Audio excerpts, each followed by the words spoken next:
There are thousands, if not hundreds of thousands, maybe even 1 million videos on this platform about inflation, which is essentially the loss of value of the dollar. But I don't know of anybody else in this community or on this platform that is talking about gold inflation or silver inflation. But I'm going to talk about it and define what it means in this video as we explore.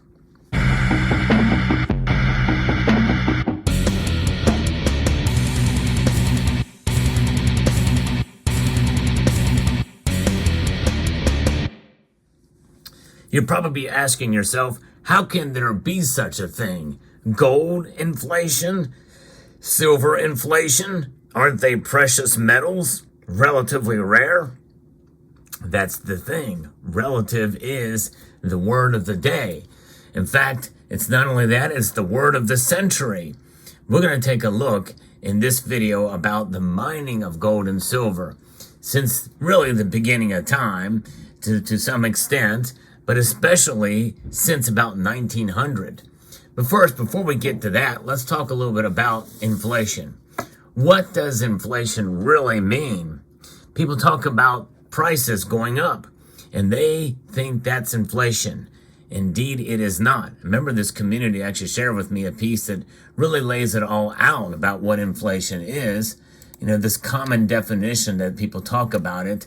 But, the thing is inflation is more than just, rising of prices. That's the outcome. That's the result of inflation. But think about it. What does the actual word mean? It means to inflate, to increase the capacity of something. When you think of inflating, you're thinking of a balloon. Most of us think of a balloon.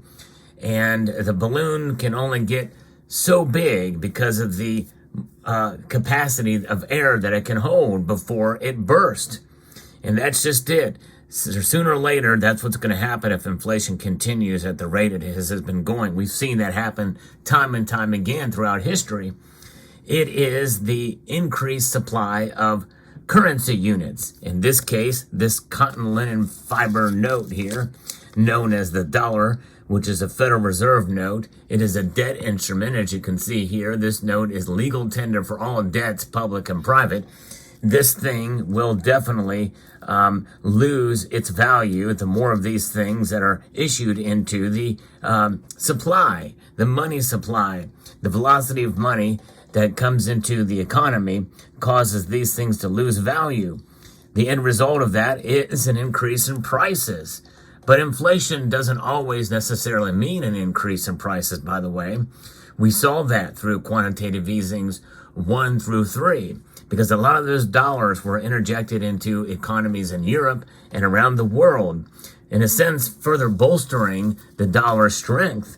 That's modern monetary theory in practice worked for a time. But the thing is that is essentially a shell game, because as people lose value in the dollars, as it become worth less, all those dollars come flooding back, and that so far has not happened. Hence why the dollar strength is so high, because it is the most trusted of the currencies out there, when all other central banks are practicing the same modern monetary theory, Keynesian philosophy out there.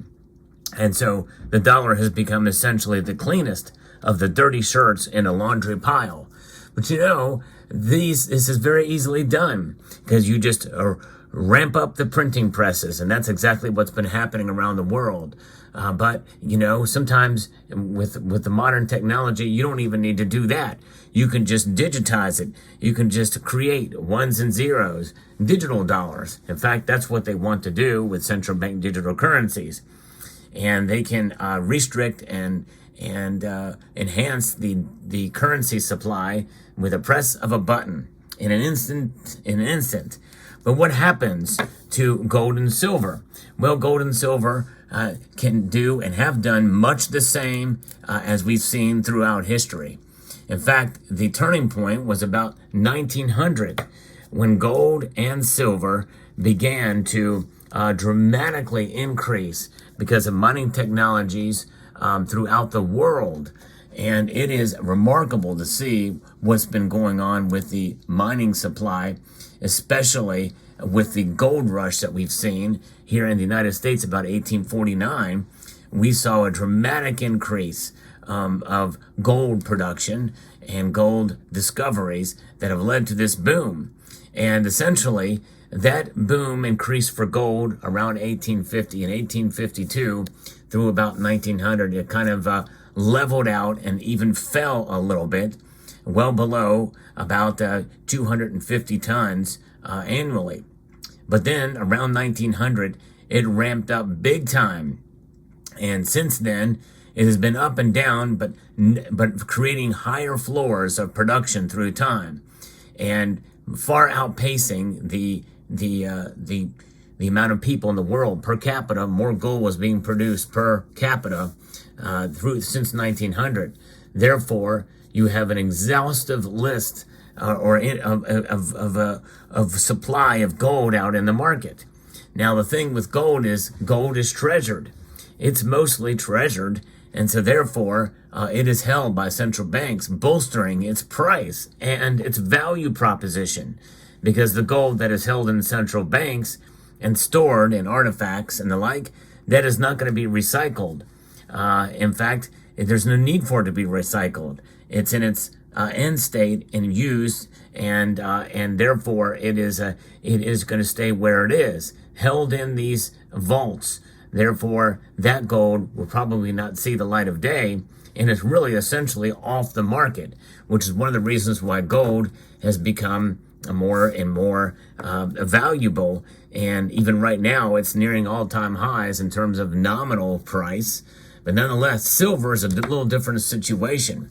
The price of silver, there was no silver boom per se, other than some of the Comstock lodes and things that we've seen in the late 1800s and the like, out in Nevada and the West. And of course, we saw a lot of silver that has been produced in Mexico since the New World and the likely, but that pales in comparison to modern mining techniques that we've seen in 1900 through 2000. In fact, you look at that production, it's amazing how many millions of ounces have been produced over those years, from 1900 to 2000. But from 2000 up through now, it is more than doubled, almost tripled in the amount of production.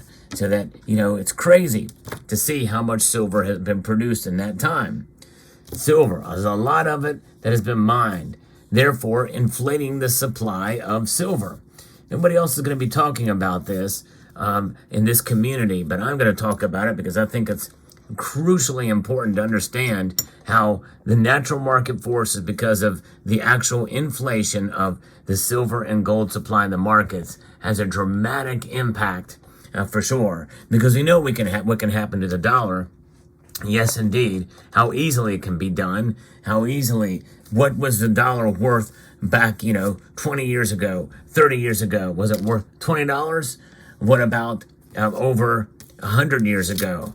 Well, 100 years ago, this dollar, or this is about what that dollar was worth back in 1913. Two $50 bills. That gives you an idea of how inflation has driven it, because all you have to do is just print. But with gold and silver, it does take work. They must be mined. They must be discovered. It involves geology, pressure, time, and energy. But still, nonetheless, there's a lot that has been produced. So there you have it. So that is what we are seeing now, an inflation of gold and silver throughout history.